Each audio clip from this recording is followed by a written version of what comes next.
Isang patay sa salpukan ng dalawang pampasaherong bus sa Marcos Highway sa Tuba, Benguet.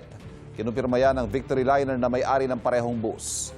74 namang pasaherong sugatan ayon sa Tuba Municipal Disaster Risk Reduction and Management Office.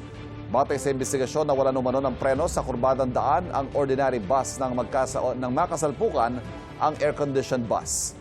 Nahagip din ang ordinary bus sa isang SUV bago ito bumangga sa pader at tumagilid.